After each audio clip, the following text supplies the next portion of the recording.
क्योंकि इन फोटोग्राफरों से मैं बहुत सावधान रहता हूँ। फोटोग्राफर करते क्या है, डिजिटल फोटोग्राफी का जमाना है। कई बार ऊपर का हिस्सा किसी का और नीचे का किसी का। उदाहरण के लिए ऊपर ऊपर लटूरी लट और नीचे नीचे आलिया भट्ट, कपड़े उतारे हो और सत्यानाश हो जाए। तो इन फोटोग्राफरों से बहुत सावधान रहना पड़ता है। बस आप इसी तरह से हंसते रहिए, खिलखिलाते रहिए, आनंद लेते रहिए। आप हंसते रहेंगे, खिलखिलाते रहेंगे तो मुझे जल्दी मोक्ष प्राप्त हो जाएगा। वरना 10 तारीख में शुरू हुआ हूँ, 11 कर दूंगा।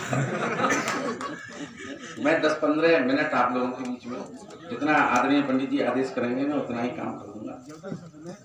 नहीं, पब्लिक तो जाए भी के लिए तैयार बैठी है, जबरदस्ती घेर घेर के बैठे।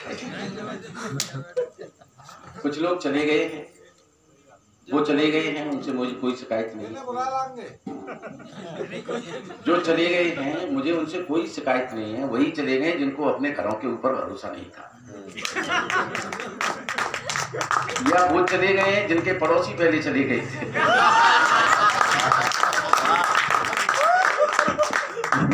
मैं उन्हें श्राप देता हूं, जिस मकसद के लिए गए हैं उसमें कामयाब नहीं हुए। वाह, बस आप आनंद लेते रहिएगा। हंसने के लिए कहीं हमें बहुत दूर जाने की जरूरत नहीं होती है, लेकिन जीवन में हमारे में से हास्य, हंसी खुशी गायब होती चली जाती है। मैं इस संदर्भ की 4 पंक्तियां कह देता हूं। बहुत पवित्र मंच है। पार्श्वनाथ भगवान की एक मूर्ति का अनावरण हुआ है, स्थापित हुई है, और ये बहुत शुभ घड़ी होती है। मैं 4 पंक्तियां पहले भगवान के चरणों में ही रख देता हूं। पर पीर समझने को दिल में पीर चाहिए, पर पीर समझने को दिल में पीर चाहिए, जैसे अग्नि को बुझाने के लिए नीर चाहिए। अणुबम के स्टॉक से हिंसा नहीं मिटती, हिंसा को मिटाने के लिए घर घर में महावीर चाहिए। भगवान महावीर के सिद्धांत हमने अगर पहले ही मान लिए होते तो ये कोरोना जैसी बीमारी नहीं आती। जैन धर्म ने हमको कब सिखा दिया कि पानी छान करके पियो। ये छोटा सा वायरस हमारी जान का लेवा हो सकता है, जो कई पानी के माध्यम से, कई तमाम माध्यमों से हमारे बीच में हमारे जीवन शैली को नष्ट भ्रष्ट कर सकता है। जैन धर्म के सिद्धांतों को अगर हम स्वीकार कर लें, शुद्ध वैज्ञानिक धर्म है मेरी नजर में। शाम के समय जैसे ही सूर्य अस्त हो जाता है, तमाम विषाणु जो है सक्रिय हो जाते हैं। भोजन नहीं करना चाहिए। एक भी विषाणु आपके जीवन में तमाम बीमारियां, व्याधियां पैदा कर सकता है। ये जैन धर्म के सिद्धांत है जिनको हमको मान लेना चाहिए। मैं पवित्र मंच पर हूँ क्योंकि हंसने हंसाने के क्रम में हूँ। आप सोचेंगे कि मैं उपदेश करने लगा हूँ। मैं हंसने हंसाने के लिए कुछ बातें आप लोगों के बीच में करना चाहता हूँ।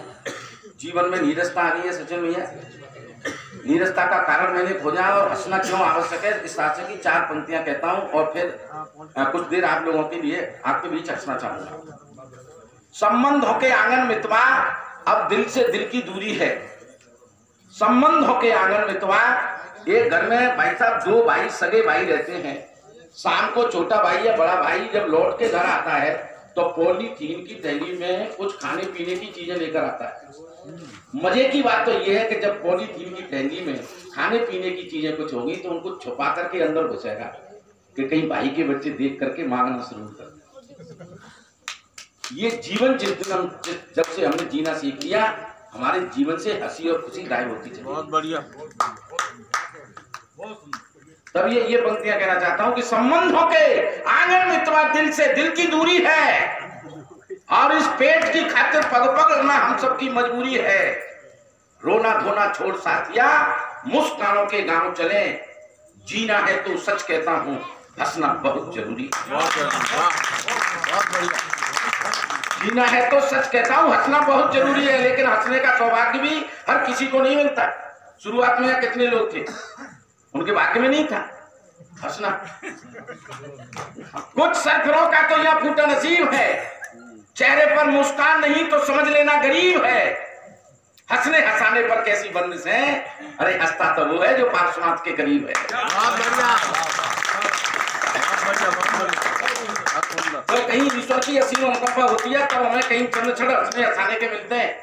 हंसने का माहौल तो अपने घर में ही होता है। छोटे छोटे बच्चे दो तीन बातें करते हैं, उनकी बातें सुने तो आनंद आ जाए।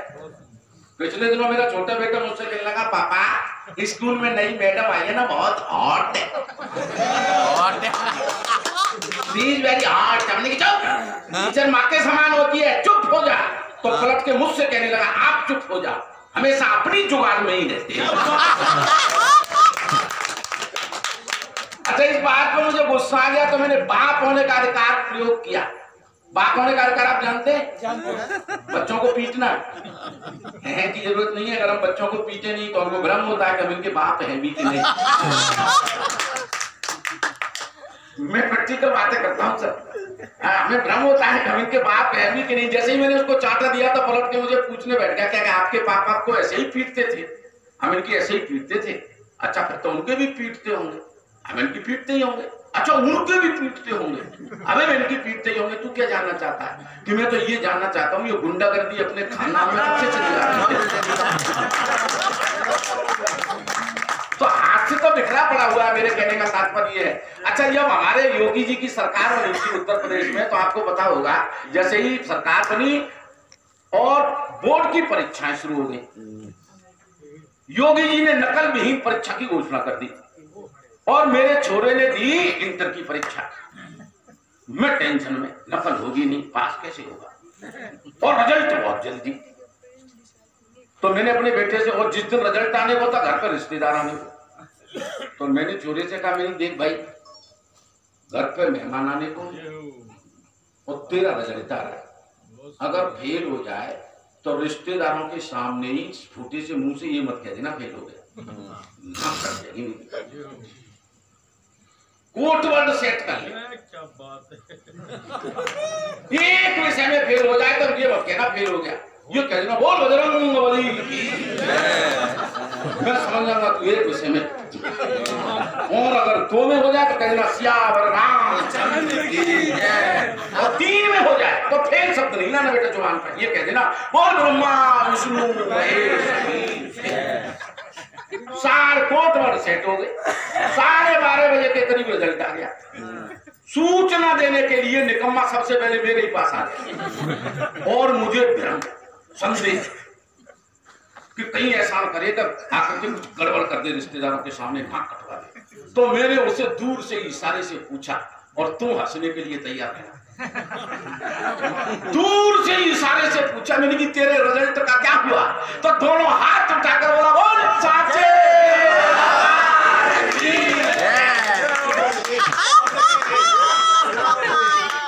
आप समझ गए भाई साहब, तो ऐसे हंस रहे जैसे तुम्हारा लड़का भी ऐसा ही। तो ये आनंद है, आनंद बिखरा पड़ा हुआ है। मेरे कहने का इस तरह की बातें करने का अधिकार नहीं है। आजकल छोटी का जमाना है, छोटी छोटी कविताएं आजकल प्रचलन में ज्यादा आ गई हैं। एक छोटी कविता मैं आपको सुनाता हूँ। मुझे जब भी मैं किसी मंच पर होता हूँ, मैं उस देवता स्वरूप जिसने जो हास्य का अवतार कहते थे प्रदीप चौबे जी मुझे याद आ जाते हैं। उनकी दो पंक्तियां मैं उधार लेकर के पढ़ता हूँ और सुनना, आनंद लेना। छोटी कविताएं किस तरह की होती है बहन जी? साली ने जीजा से कहा, जीजा जी मैं पास हो गए, लड्डू खिलाओ। साली ने जीजा से कहा।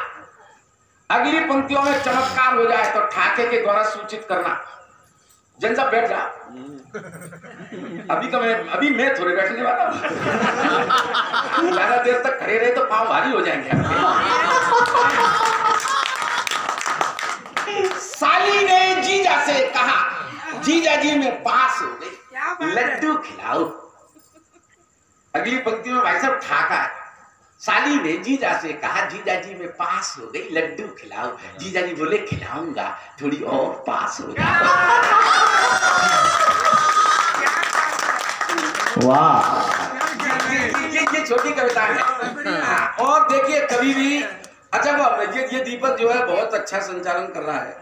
वैसे संचालन तो आदरणीय पंडित जी ने भी बहुत शुरुआत में बहुत समा मान दिया था, लेकिन हाँ इन्होंने भी गला तो गला ही होता है, उसका क्या कहना। चुनाव का समय, इस समय बैठा रहो किसी हुकूमती, गले को भी मत बैठा लो। जो खड़ा है उसको खड़ा रहने दो। अच्छा, चुनाव की बात में ध्यान आ गई मुझे। चुनाव में बहुत आनंद है इस समय। घर घर वोट मांग में नेता जाए, प्रधानमंत्री ने तो जीव हराम कर दो। सही बात है। अच्छा प्रत्याशी के रूप में तुम्हारे गांव में बहुत प्रत्याशी हो, तरह तरह के। हमारे गांव में होते प्रत्याशी। पहले कहा भाई साहब महिला जीतेगी, भाई साहब मैंने कहा अम्मा खुदाई दी है। मैंने की क्यों अम्मा जाओ उम्र में खुद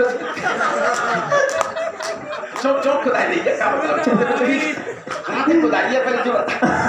अरे भाई साहब तुम तो मजाक कर रहे हो, हमेशा मजाक के मूड में चुनाव में खुदाई दी है। अच्छा तो मेरे में क्या कर अम्मा वोट दे दिए, ठीक है दे, मैं तो वोट देना ही हमारे जैसे तैसे, तब तक दूसरा आएगा वो लेकर के मृत्यु नहीं हुआ तब तक दूसरा घात लगाए बैठा।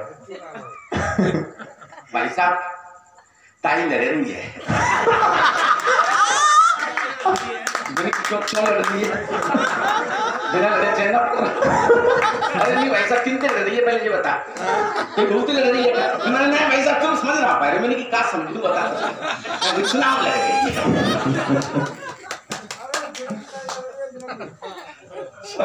चुनाव लड़ रही है तो मैं क्या करूं, वोट दे दिए 30 रुपए का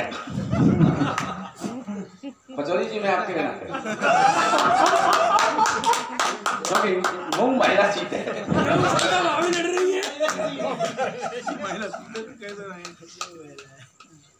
सुन ले 30 रुपए का भाई साहब हमारी घरवाली को ध्यान रखिए।